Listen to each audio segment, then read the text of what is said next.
नमस्कार। आज मैं जो कहानी सुनाने जा रही हूँ वह एक कश्मीरी लोक कथा पर आधारित है। इसमें कश्मीर के राजा रामदत्त ने एक गलत अफवाह के कारण अपने मंत्री जगनबाली को निकालने का निर्णय लिया। जगनबाली ने समझदारी व सूझबूझ से राजा को किस प्रकार से समझाया कि अफवाहों के सिर पैर नहीं होते। तो चलिए कहानी शुरू करते हैं।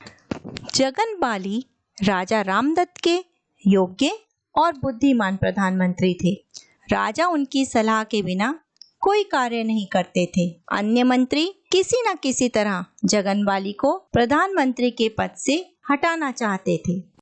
एक बार अन्य मंत्रियों ने राजा रामदत्त के कान भर दिए कि प्रधानमंत्री उनको मरवाकर राजा बनना चाहते हैं। पूरे नगर में इसकी चर्चाएं भी हो रही हैं। राजा ने गुप्तचरों से पता करवाया। नगर में सचमुच इस प्रकार की बातें हो रही थी। राजा ने प्रधानमंत्री को निकालने का निर्णय लिया। उन्होंने प्रधानमंत्री को बुलाकर अफवाह के विषय में पूछा। प्रधानमंत्री ने कहा, यह अफवाह है। किसी ने अपना उल्लू सीधा करने के लिए यह अफवाह फैला दी है। आप कैसे कह रहे हैं यह अफवाह है? राजा ने क्रोध भरे स्वर से पूछा।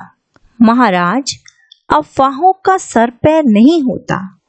आप अनुमति दें तो मैं सिद्ध कर दूंगा कि यह अफवाह झूठी है। इसके लिए आपसे पहले से ही क्षमा याचना मांग लेता हूं। राजा से अनुमति लेकर प्रधानमंत्री जगनबाली घर लौटे। घर पहुंचकर वे जोर जोर से हंसने लगे। उनकी पत्नी गीताश्री आश्चर्य से उन्हें देखने लगी। ऐसा तो पहले कभी नहीं हुआ था। वे उनसे हंसने का कारण पूछने लगी। मैं तुम्हें बता तो दूंगा, पर यह बात किसी को बताना मत। महाराज को यह पता चल गया तो मुझे मरवा देंगे। प्रधानमंत्री ने कहा, मैं पागल हूं जो आपका बुरा चाहूंगी। आप बताइए। गीताश्री ने उत्सुकता पूर्वक कहा। आज सभा में रानी ने हमारे सामने एक कोए को जन्म दिया और काऊ काऊ करता कोआ उड़कर चला गया। प्रधानमंत्री ने मुस्कुराते हुए कहा। है? गीताश्री आश्चर्यचकित होकर बोली। प्रधानमंत्री विश्राम करने के लिए अपने कमरे में चले गए।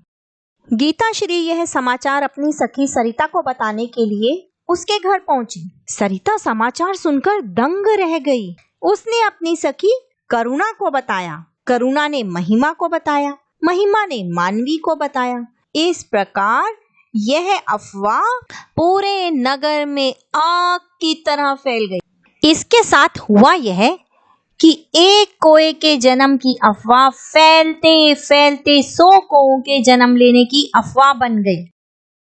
अफवाह फैलते फैलते राजमहल में रानी के कानों तक जा पहुंची। आग बबूला रानी राजा के पास पहुंची। राजा ने तत्काल मंत्रियों की सभा बुलाई। राजा का क्रोध 7वें आसमान पर था। मंत्रियों के चेहरे पर भय था। केवल प्रधानमंत्री जगनबाली निर्भय बैठे थे। जगनबाली जी, पूरे नगर में यह क्या चर्चा हो रही है? जिसने यह झूठी बात फैलाई है उसका पता लगाकर सजा दें। राजा रामदत्त ने क्रोध में कहा। महाराज, मैं उस व्यक्ति को जानता हूं। यदि आप उसे क्षमा कर दें तो मैं उसे आपके सामने ला सकता हूं। प्रधानमंत्री ने कहा। उसे हमारे सामने लाएं। राजा बोले। महाराज, आपने कल की बात याद करें। अफवाहें हमेशा झूठी होती हैं। मेरे बारे में जो बात कही गई थी वह भी अफवाह थी। आपके कहने पर मैंने सिद्ध कर दिया कि अफवाहें झूठी होती हैं। यह अफवाह आपको समझाने के लिए मैंने ही फैलाई थी। प्रधानमंत्री की बातें सुनकर राजा रामदत्त हंस पड़े। जगनबाली, आपने हमें निरुत्तर कर दिया। राजा ने हंसते हुए कहा। ना अफवाहें सुने, ना फैलाएं, ना अफवाहों पर विश्वास करें। धन्यवाद।